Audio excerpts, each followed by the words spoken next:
Nenhum candidato vai falar isso, porque eles querem seu voto. Eu não vou mentir, eu não sou estelionatário. Já recebemos Romeu Zema, já recebemos Ronaldo Caiado. Hoje é dia de conversarmos com o Renan Santos, que é pré-candidato à presidência da República pelo partido Missão. Tudo bem, Renan? Bom dia. Tudo maravilhoso, bom dia aos espectadores, um prazer estar aqui. Na verdade, uma honra, sempre bom vir à Band.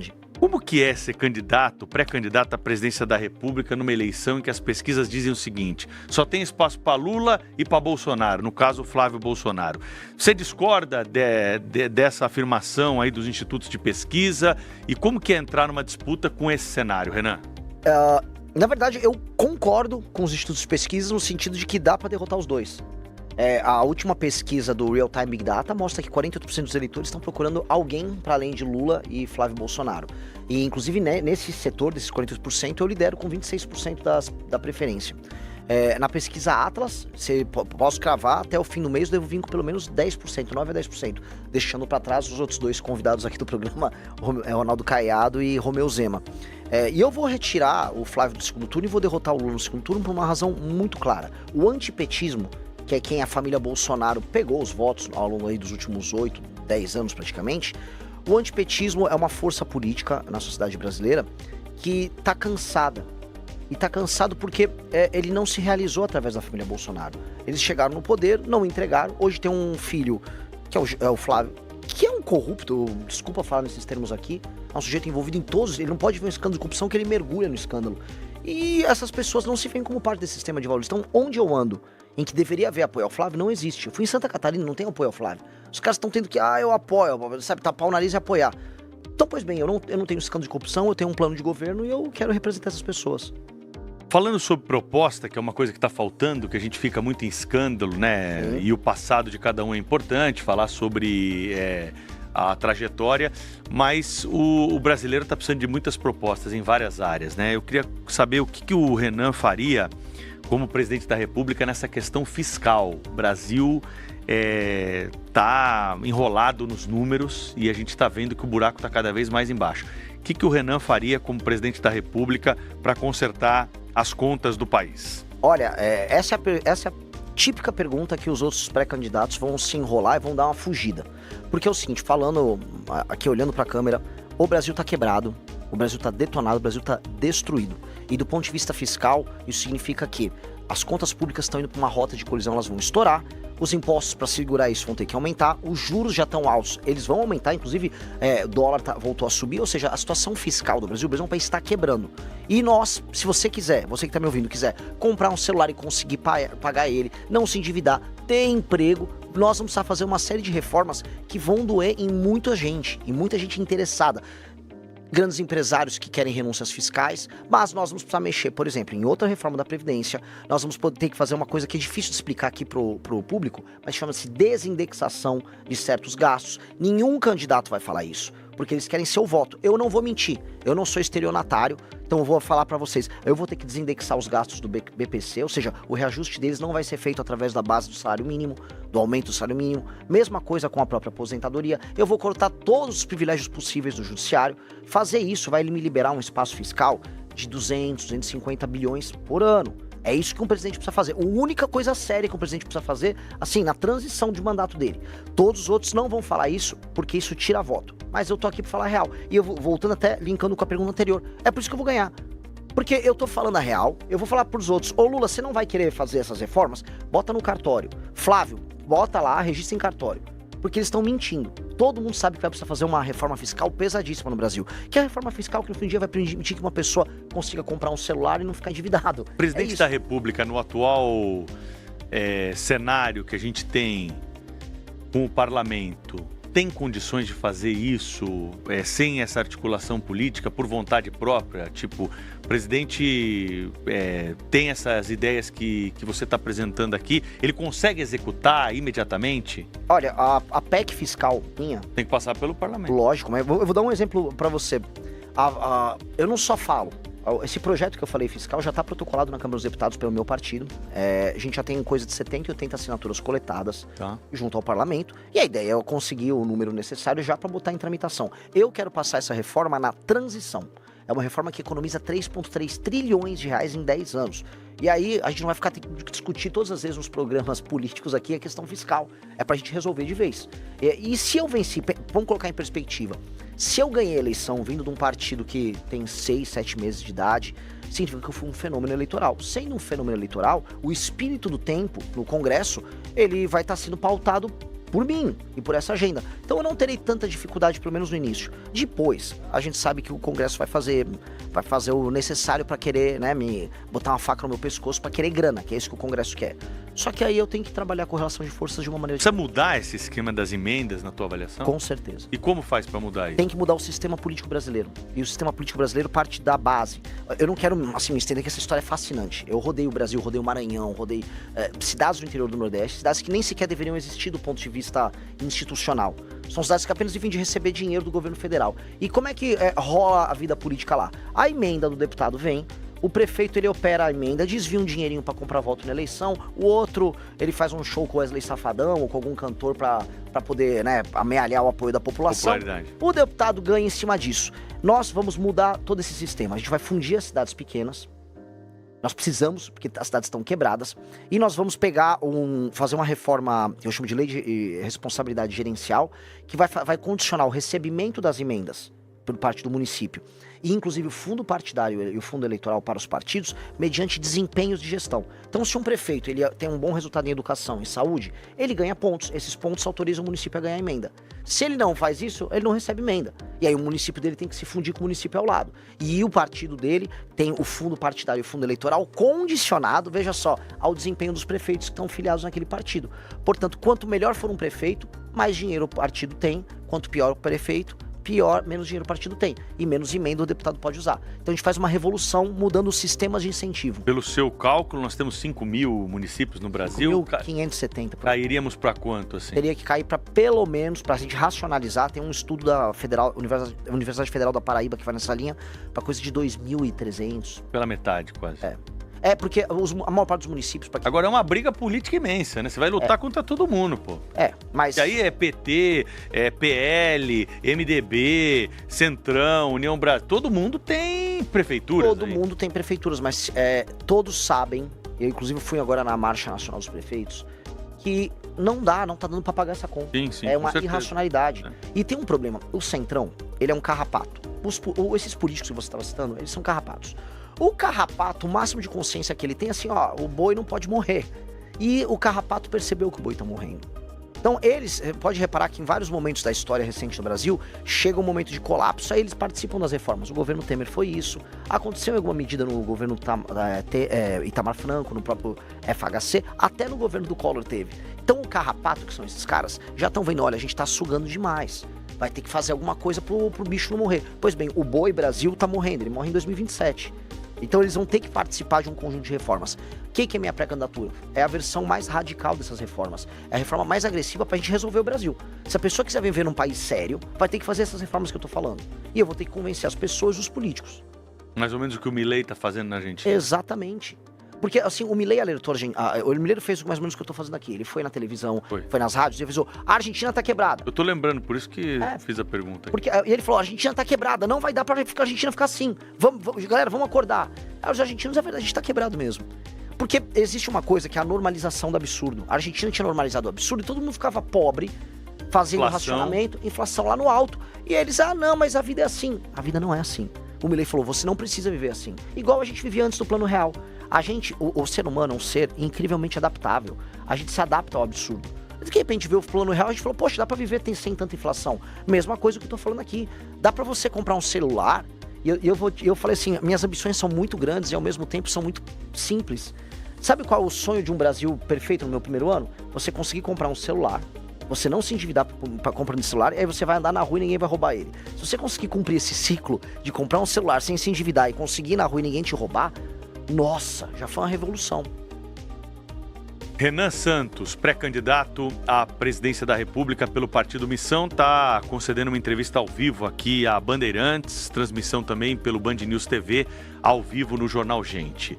INSS, pergunta que chega todos os dias aqui para a emissora, de pessoas que estão na fila, que tem gente que ainda não conseguiu ainda reaver aqueles valores descontados indevidamente. Como reduzir a fila do INSS, Renan? De maneira clara, nós precisamos, assim, a fila em si, você tem que ter automações e você tem que tirar fraudes. A gente tem uma indústria da fraude que acaba tomando muito tempo na operacional. E hoje você não conseguiu colocar de maneira, vamos dizer, a contento, tanto o machine learning quanto as automações para você conseguir andar mais rápido com os processos. Você também citou agora, vamos dizer, descontos e gente, o escândalo do INSS é um pouco sobre isso, é muito sobre isso, né? Os descontos e as fraudes, os crimes. Pois bem, há um elemento que impacta aí, que são a exploração indevida do idoso através das redes sociais. O escândalo do INSS, em grande medida, envolve pessoas idosas que recebem ligações e que recebem mensagens e que acabam caindo em fraudes e elas não sabem, não tem a matemática financeira, o básico do entendimento do que eu contraí um empréstimo, tô te dando 10 mil reais, só que eu vou te descontar com juros, sei lá, de 6% ao mês, como houve alguns casos. Essas pessoas não conseguem se defender desses casos. Tem que ter uma legislação muito dura contra a fraude e contra idosos. A maior parte das fraudes que estão acontecendo, não só no Brasil, tá? Tem um artigo nos Estados Unidos muito interessante sobre isso, são sobre idosos, porque os idosos hoje, no mundo todo, eles congregam muito dinheiro, tem muita gente recebendo aposentadoria e tem patrimônio e não sabem usar a internet, e aí as fraudes são focadas nos idosos. Então tem que atacar muito fraude nos idosos, assim, tem que prender e ter uma legislação muito dura, e o resto é enfiar automações e, do ponto de vista da gestão pública, automação e trabalho, vamos dizer, de digitalização para tirar as filas. Política externa, o Brasil tem que atuar de que forma em relação aos Estados Unidos, essas tarifas que são anunciadas, agora tem essa notícia do fim de semana que nós abordamos mais cedo aqui, do veto à carne brasileira pela União Europeia. Tem que ser uma política mais agressiva, o Brasil tem que se posicionar, ou na tua avaliação nós precisamos dançar conforme a música porque não somos tão fortes quanto outras economias mundiais? Ela respondeu pra mim. Infelizmente, por mais que muita gente, o Lula fica vendendo essa história de soberania, não tem soberania nenhuma. O Brasil depende da China para ter grana, vendendo soja e minério de ferro. A situação humilhante que o Brasil tem com relação à China. A China tá falando em construir a ferrovia que liga Ilhéus a Xangai para levar de vez as commodities nossas, e ela mesma investiu, ou seja, não tem nem dinheiro para fazer ferrovia aqui. Situação humilhante. E ainda mais humilhante a situação com os Estados Unidos, que o governo Trump despertou para a América Latina, e aí o Trump virou para o Brasil e falou: baixa a bola aí na tua relação com a China, é o seguinte, nossa relação comercial tá desproporcional, vai corrigir isso aí, e ainda tô de olho nas tuas terras raras. Aí sabe o que o Lula tá tendo que fazer? Tá tendo que sentar e conversar sem muita moral. A situação do Lula é humilhante, porque ele não pode discordar da China, porque a gente exporta pra China, e do outro lado ele vai ter que se submeter ao Trump. Então, o que o Brasil tem a fazer? O Brasil tem uma posição que ela, vamos dizer, nos permite negociar bem, é a questão das terras raras. Porque os Estados Unidos precisam disso. Os Estados Unidos hoje estão numa posição de fraqueza com as terras raras. Para aquela que estamos assistindo, né, essas terras raras que são minérios especiais aí na tabela, parte de baixo da tabela periódica, disprósio, neodímio, um monte de nome esquisito, parece nome de remédio. Um jato F-35, que é a base do sistema de defesa e ataque do governo americano, ele usa 0,5 tonelada de terras raras. E os Estados Unidos não produzem e processam nada disso. E a China tem. Tudo. Não, eles compram tudo da China. Ou seja, a China olha, os jatos de guerra americanos, os drones americanos, são todos feitos com material chinês. Os Estados Unidos precisam montar a cadeia própria. Quem tem 20% da reserva global? E quem está no continente deles é o Brasil. Então o Brasil precisa usar essa posição para falar, você quer conversar, Estados Unidos? Então vamos montar a cadeia inteira das terras raras aqui. Vocês, a União Europeia, o Japão, que está precisando também, a Taiwan, que faz os semicondutores, traz a cadeia para cá, num projeto de 10, 20, 30 anos, a gente começar a extração, o processamento, e aí fazer turbina de avião aqui, fazer bateria, fazer drone aqui, e aí a gente faz parte de uma cadeia global de produção, assim, com muito valor agregado, que é necessário aos Estados Unidos, que é necessário à União Europeia, e aí que reposiciona o Brasil nesse jogo. Só que não dá pra gente negociar igual o Lula tá negociando, com uma faca no pescoço e querendo fazer showzinho. Ainda nesse capítulo internacional, recentemente tivemos a classificação do PCC e do Comando Vermelho como organizações terroristas. Isso gerou um debate aqui no Brasil que dividiu até especialistas que normalmente estão do mesmo lado da tese, né? Então, muita gente ficou perdida, falou, será que eu devo apoiar isso? Será que vai ser bom ou vai ser ruim? Na tua visão, é bom ou ruim? Quase indiferente. há um elemento bom no sentido de que as pessoas estão se tocando que o problema é muito grande, a ponto dos Estados Unidos terem falado, pô, olha, isso aqui são organizações terroristas. Do ponto de vista da cooperação internacional, a gente vai ter que fazer, por exemplo, a Polícia Federal Brasileira tem um acordo de cooperação com a CIA, ela tem com o FBI. São instituições diferentes. Agora, do ponto de vista da execução, para derrotar o PCC e o Comando Vermelho, o governo brasileiro vai ter que atuar.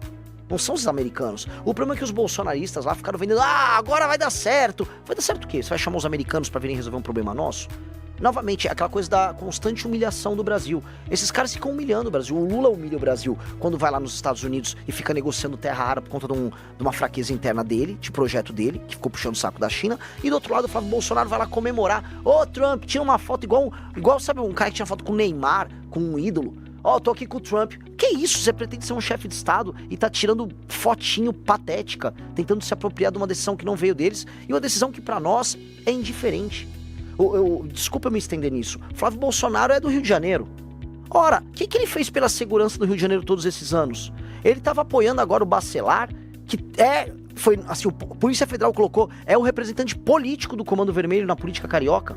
O Flávio apoiava ele, apoiava o TH Joias, que era do Comando Vermelho, e aí vem ficar falando, não, agora os Estados Unidos vai salvar. Os Estados Unidos levariam o Flávio preso num contexto desse.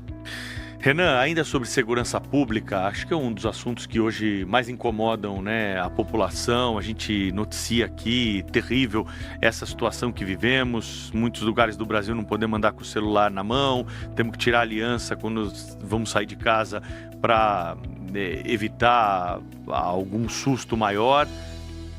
O que dá para fazer prático, de forma prática, no começo de uma gestão em relação à segurança para mudar isso aí? Olha, esse é o sonho, a coisa que eu mais imagino no início da nossa gestão. Primeira coisa, na transição, na virada do ano de 2026 para 2027, eu tanto vou passar a reforma fiscal, quanto eu vou aumentar ainda mais todas as penas para crimes violentos. Por quê? Aumentando todas as penas para crimes violentos e tratando, vamos fazer um enquadramento nosso, não americano, como inimigos, né, que é um conceito do direito de um autor alemão que chama Günther Jacobs. Direito penal do inimigo. O famoso direito penal do inimigo. Eu vou enquadrá-los de maneira diferente para que a pessoa que faz parte de uma fake facção perca, por exemplo, a presunção de inocência. Então, se você tá aqui em São Paulo, a gente tem o Smart Sampa. O que é o Smart Sampa? É um sistema de câmeras. Se um sujeito que está enquadrado como membro do PCC, não importa se ele é contador do PCC e trabalha na Faria Lima, ou se ele é um vapor, ou ele é um cara que anda com metralhadora em Paraisópolis, se a câmera pegou, a polícia já pode ir lá pegar ele na hora. Ele não tem presunção de inocência, é inafiançável, não tem progressão de pena, ele já vai pra cadeia na hora.